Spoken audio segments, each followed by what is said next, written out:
మీ car EMI కట్టలేకపోతున్నారా? మీ car EMI మేము కడతాం. ఈ నెంబర్కి కాల్ చేయండి. హలో నమస్తే, వెల్కమ్ టు సుమన్ టీవీ. ప్రస్తుతం మనతో రాజేశ్వరి అమ్మగారు ఉన్నారు. వీరితో ఈరోజు కొన్ని విషయాల్ని మనం డిస్కస్ చేద్దాం. హలో అండి, నమస్తే. నమస్తే అమ్మ. ఇప్పుడు చాలా మనం రిలేషన్షిప్స్లో మాట్లాడుకుంటూ ఉన్నాం కదా. అవును. కొన్నిసార్లు చూస్తూ ఉంటాము, భార్యాభర్తలు పెళ్ళి అయినాక కూడా పిల్లలు కూడా పుడతారు, అవును, వాళ్ళు అవును. కొంచెం ఒక చదువుకునే స్టేజ్కి వస్తారు. అవును. అయినా కానీ ఇల్లీగల్ అఫైర్స్, చాలా ఎక్స్ట్రా మ్యారిటల్ అఫైర్స్ ఈ మధ్య కాలంలో చాలా ఎక్కువైపోయాయి. అండ్ చాలా కామన్ గా కూడా తీసుకుంటున్నారు. అవును. అవి పెరిగి పెరిగి ఎలా అయిపోతుందంటే కొన్ని సందర్భాల్లో ఈ ఫ్యామిలీని మొత్తం వదిలేసి వాళ్ళతో వెళ్ళిపోవడము, ఇక్కడ అమ్మాయి అయినా కావచ్చు అబ్బాయి అయినా కావచ్చు, వేరే వాళ్ళకి ప్రిఫరెన్స్ ఇచ్చి మొత్తం కుటుంబాన్ని ఫ్యామిలీని వదిలేసి వెళ్ళిపోతున్నారు. అవును.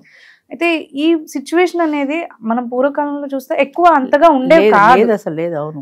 ఇప్పుడు ఎందుకు ఇప్పుడు ఎక్కువ అవుతున్నాయి అంటారు? అండ్ స్వేచ్ఛ స్వతంత్రం, ఆడదానికి స్వేచ్ఛ అనకూడదు కానీ స్వతంత్రం. ఇదివరకే ఏంటంటే అమ్మ, అసలు ఇల్లు దాటి 4 గోడలు దాటి బయటికి ఆడది వచ్చిన పరిస్థితులు లేవు. పూజలు పునస్కారాలు చేసుకుంటూ ఎప్పుడు ఇంట్లోనే. అది దాటి చదువు వచ్చిన తర్వాత చదువు కోసం ఆడది బయటకు వచ్చింది. ఆ తర్వాత ఉద్యోగం. అంచేత టీనేజ్ అమ్మాయిల దగ్గర నుంచి 18-20 ఏళ్ళు వచ్చేప్పటికి చదువు ఉద్యోగం అంటూ ఆడవాళ్ళు బయటికి రావడం మొదలుపెట్టారు. ఇదివరకు మగవాళ్లే ఉన్నారు, ఆడవాళ్ళు లేరు అట్రాక్షన్కి. ఇప్పుడు ఎప్పుడైతే ఆడది కూడా బయటకు వచ్చిందో వాళ్ళిద్దరి మధ్యన ఒక అట్రాక్షన్. అన్నిటికీ మించి సోషల్ మీడియా. ఈ సోషల్ మీడియా వచ్చిన తర్వాత జీవితాలు ఎలా అయిపోయాయి అంటే, ఫేస్బుక్, ఎంతమందో ఫేస్బుక్లో చాటింగు, అక్కడ లవ్ చేసాం, అక్కడ పెళ్లి చేసుకున్నాం. ఫేస్బుక్లో వాడి ముఖం తప్ప నీకు ఏం తెలుస్తుంది? నువ్వు బయట కలుస్తావు, అసలు క్యారెక్టర్ తెలియదు, వాడి ఫ్యామిలీ తెలియదు, వాడు ఎలాంటి ఏమీ తెలియదు. ఏం తెలియకుండా ఎలా పెళ్లి చేసుకుంటావు వాడిని? ఇన్స్టాగ్రామ్ లో, వాట్సాప్ లో, ఎక్కడో పేపర్లో చదివా చాలా సంవత్సరాల క్రితం. ఒక పాకిస్తానీ ఆమె 4 పిల్లల తల్లి ఈ ఫేస్బుక్ లో పరిచయం అయ్యి వాడి కోసం పాకిస్తాన్ వదిలి ఇండియా వచ్చేసింది. నార్మల్ మనిషి, మళ్ళీ హై క్లాస్ సొసైటీ లేడీ కాదు, లేబర్ టైపు. అది ఎట్లా వచ్చింది? 4 పిల్లల తల్లి. జనరల్గా ఏమంటారంటే, కన్న తల్లి పిల్లల మీద ఏగ వాళ్ళని ఇవ్వదంటారు. పెద్ద పులి కూడా దాని పిల్లల మీదకి వస్తే గుడ్లు బిగుతుంది. అది అలాంటిది 4 బిడ్డల్ని వదిలేసి దేశం కాని దేశంలో వచ్చేసి వాడు ఆఫ్టర్ ఆల్ ఫేస్బుక్లో పరిచయం అయిన వాడి కోసమని ఇండియా ఎలా రాగలిగారు? అంటే తల్లి బిడ్డల ప్రేమలో కూడా తేడా వచ్చేస్తుందా? పిల్లల కోసమని ఎంతమంది డైవర్స్ ఇచ్చుకున్నా పిల్లలు వదులుకోలేక పిల్లలతో పెంచే తల్లులు ఎంతమంది ఉన్నారు? ఎన్ని ఇబ్బందులున్నా పిల్లలు వదులుకోవడానికి ఇష్టపడరు. అలాంటిది ఇప్పుడు పిల్లల్ని కూడా వదిలేసి ప్రేమించిన వాడితో వెళ్ళిపోతున్నారు. ఒక దాంట్లో చూశాను, సుప్రీంకోర్టు దాకా వెళ్ళింది ఆ కేసు. ఒక ఆమెకి పెళ్ళయింది, కొన్ని సంవత్సరాలు సంసారం చేశారు, కొడుకు కూతురు ఎవరో పుట్టారు. కొడుకు 23 ఏళ్ళు 25 ఏళ్ళు వచ్చిన తర్వాత వాళ్ళు విడిపోయారు. 23-25 ఏళ్ళు వచ్చిన తర్వాత విడిపోతే ఆ అబ్బాయి కోర్టులో కేసు ఏమని వేశాడంటే, ఈయన నా తండ్రి కాదు. ఆ పిల్లాడు చెప్పింది, ఈయన నా తండ్రి కాదు, నా అసలు తండ్రి అదే DNA పరీక్ష చేస్తే నా తండ్రి తెలుస్తుంది.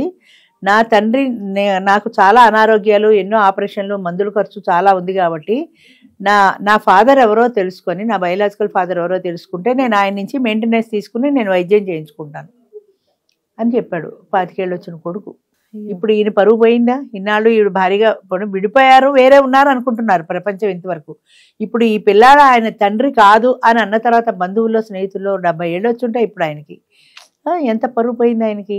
ఇప్పుడు వీడు DNA టెస్ట్ చేసి వీడి తండ్రి ఎవరో కనుక్కొని వాడి దగ్గర నుంచి వీడికి మరణం ఇప్పించాలి. కోర్టు యాక్సెప్ట్ చేయలేదు అనుకుంటుంది సుప్రీంకోర్టు. వాడి తండ్రి అయినా కాకపోయినా 25 సంవత్సరాలు వాడి దగ్గర ఉన్నావు, అక్కడ ఉండగానే నువ్వు పుట్టావు, నువ్వు పుట్టి పెరిగి పెద్దవాడు అయిన తర్వాత కదా, కొన్నాళ్ళ తర్వాత కదా మీ అమ్మ విడిపోయింది, చేత యాక్సెప్ట్ చేయమో నీ DNA టెస్ట్లు అవిను అని చెప్పారు. మరి వీడే భరించమన్నారేమో ఈ తండ్రిని. చేత అంటే ఈ సంసారం గుట్టుగా చేసుకుంటూనే ఎక్స్ట్రా మ్యారిటల్ అఫైర్ ఎవరితోటో పెట్టుకోవడం, ఈ వాళ్ళతో ఆ రిలేషన్ పెట్టుకోవడం, అది బయటపడితే వెళ్ళిపోతారు అంతే వాడితో. ఇక ఫ్యామిలీ పరువు ప్రతిష్ట ఇవేం లేవు, వాడితో వెళ్ళిపోతారు అంతే. వాడు ఎన్నాళ్ళు చూస్తాడు? వాడి బ్యాక్గ్రౌండ్ ఏంటి? పెద్ద పెద్ద హై సొసైటీలో డ్రైవర్లతో వెళ్ళిపోయిన వాళ్ళ గురించి వింటూ ఉంటాం. డ్రైవర్తో వెళ్ళిపోతే వాడితో పాటు నువ్వు పూరి గుడిసెలో ఉండగలవా? ఏసీలో ఉండదానివి ఎన్నాళ్ళు ఉండగలవు? రోజులు తీరిపోయాక నీ పరిస్థితి ఏంటి?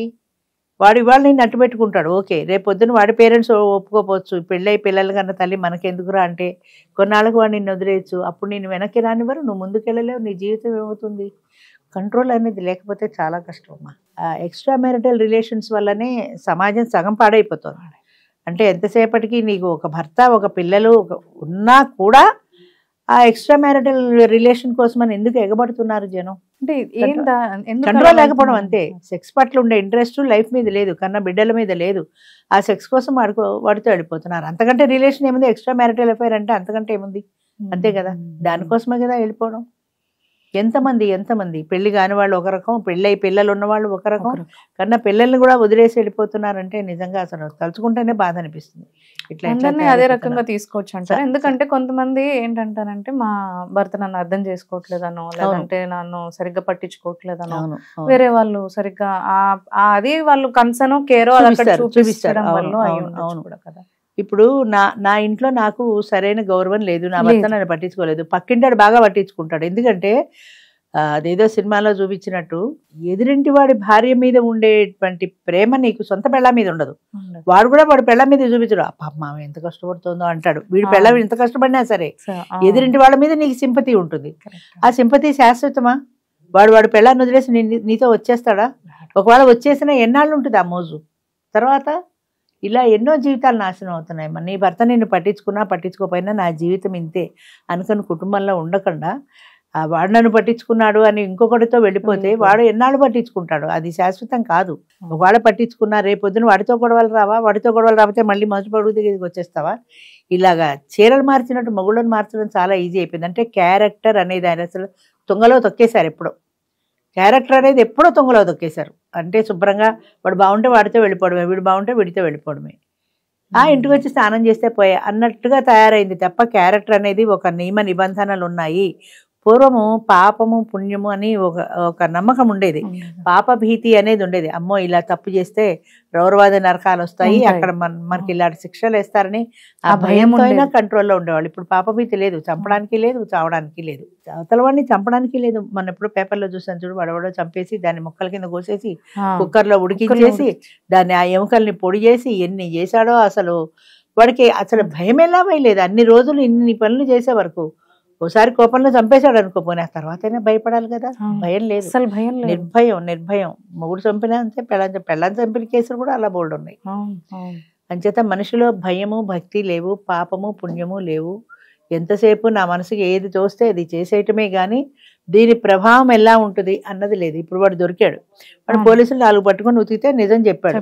జీవితకాలం జైల్లో ఉండాల్సిందే కదా. తాత్కాలికమైన కోపం కొద్దీ నువ్వు చేసిన పని వల్ల జీవితకాలం ఉండాలి. పిల్లలు ఉన్నారు, వాళ్ళకి 2 పిల్లలు ఏమో ఉన్నారు. ఆ పిల్లల భవిష్యత్తు ఏంటి? తల్లి చచ్చిపోయి నువ్వు జైలు పోయి ఆ పిల్లలు ఎక్కడ బతకాలి? అది ఆ క్షణంలో ఆ ఆవేశాన్ని కంట్రోల్ చేసుకోగలిగితే ఫ్యూచర్ బాగుండేది. నరకం భయం ఎవరికి ఉండట్లేదు. చనిపోయినాక ఎవరు చూస్తున్నారు? అంతే. మరి పూర్వము అలా ఉండేది కాదు కదా. అమ్మో నరకం ఉంటే వాడు ఆ ముళ్ళ స్తంభాన్ని కావాలించుకోమంటాడు, ఆ నిప్పుల్లో నడవమంటాడు, ఏదేదో భయాలు ఉండేవి. ఆ భయాలకి మానేసేవాళ్ళు. కనీసం వాళ్ళు కంట్రోల్ చేసుకునేవాళ్ళు. ఇప్పుడు అది ఇవాళ మనం ఉన్నాం, ఈ రోజు మనం బతికినన్నాళ్ళు జీవితం, చచ్చాక ఒకటి చూడొచ్చాడు అన్న ఫీలింగే. అంతగా కావాలంటే ప్రయాగ పుష్కరాలకు వెళ్ళి ఓసారి స్నానం చేసి వస్తే పోతుంది. ఎన్ని కోట్ల మంది వస్తున్నారు. ఇదంతా భక్తేనా? నిజంగా చెప్పాలంటే అందులో మునిగితే పుణ్యం వస్తుంది అంతే. ఆ పుణ్యం బ్యాలెన్స్ పెరుగుతుంది. ఇన్ని పాపిష్టి పనులు చేసిన తర్వాత ఆ పుణ్యం వచ్చిందో లేదో తర్వాత ఈ పాపాలకి ఫలితం అనుభవించాలి కదా. అది పోయింది. మనుషుల్లో పాపభీతి పోయింది, నీతి నిజాయితీలు పోయినాయి. న్యాయంగా ఉండాలి, నీతిగా ఉండాలి, అది పోయింది. మంచి చెడు విచక్షణ పోయింది. ఇది మంచి ఇది చెడు అని ఆలోచించే విచక్షణ పోయింది. ఈ క్షణంలో నాకేది తోస్తే అదే, నేనేదనుకుంటే అదే, నేను ఎలా చేయాలనుకుంటే అలాగే, అంతే. దాని ఫలితంగా ఏమవుతుంది? ఒక మనిషికి అయితే ఎవరైనా దిద్దుతారు, ఒక మనిషి కాదు, సమాజం, ఒక దేశమే పాడైపోయింది. చాలా చక్కగా. థ్యాంక్ యూ అమ్మా.